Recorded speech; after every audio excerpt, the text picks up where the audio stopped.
Greetings RC friends, welcome to Props and Wheels and to part 2 of the review of WLtoys V912 helicopter. I got this as BNF, bind and fly, and then I realized I couldn't bind it to my TX16S or Jumper T-Lite because they did not have the firmware, so I ended up buying the controller from WLtoys that will bind to this. So today I'll be flying this with that controller, but in the next 2 episodes I'll be flying with the TX19X as well as the Jumper T-Lite, which are open TX transmitters. I'm also going to show you how to program them to bind and control this helicopter with those transmitters. If you haven't watched the previous episode, I did the unboxing, binding to the WLtoys transmitter, and then a short indoor flight, during which we also tested the durability because I crashed into a wall. Hopefully today there won't be any crashing. There is slight wind. My app is showing 8 miles per hour. It's coming from my left hand side this way, and I'll be probably flying at the high rates. So this has low and high rates. Probably I'll be setting it up to high rates. All right, let's do this.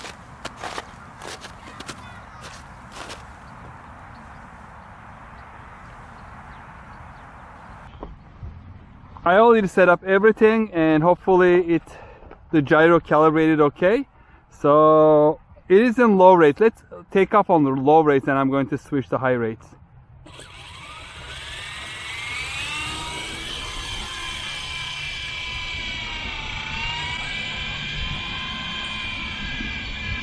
So I guess the wind changed a little bit because it is flying away from me right now. And I'm going to set it to high rates. So this is supposed to be high rates. Let's go forward and see how well it flies.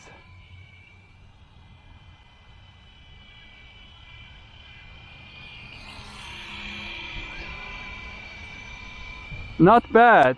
This is the full forward. Now it's kind of coming towards the wind a little bit.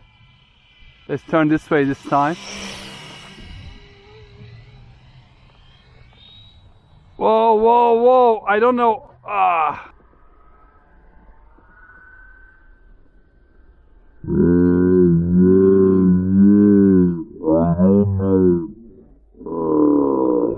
I crashed it and it starts spinning. I gave full throttle, but it wasn't going up. In hindsight, probably I should have just centered the right stick and let it stabilize.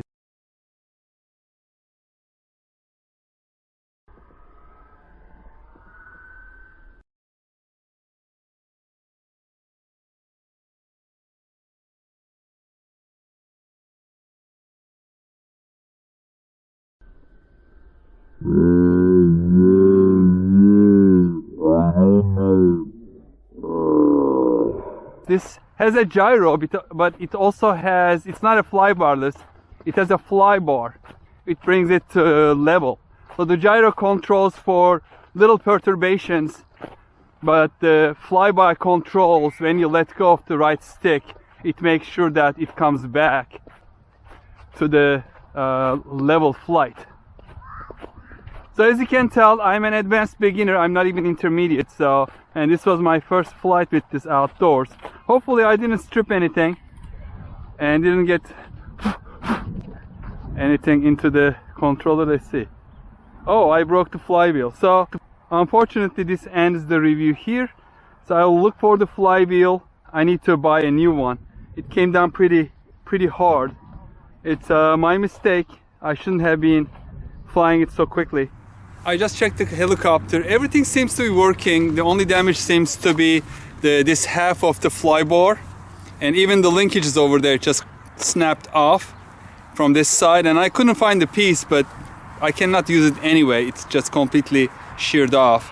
So I'm going to order a new one, a spare part.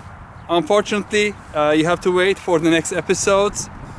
I'm glad that nothing else is broken. I tested the servos and I tested very briefly at low speed the rotor, and they are both spinning.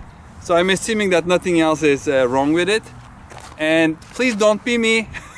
Don't do your Maiden, especially on a new helicopter on a windy day like this. And don't go crazy on the stick. Start with the low rates. So that must completely my fault, my inexperience. So, you know, learn from my mistake and don't do the same thing. In our channel, we give everything its honest opinion. So my honest opinion is it is nothing to do with helicopters, all me. Please stay tuned for the next episode. That will be hopefully coming whenever I receive the spare part. But meanwhile, I'll continue with our trek, with our mission, getting more helicopters on our channel. So stay tuned for those videos. Stay safe and healthy. Thank you very much for watching. Take care. Bye-bye.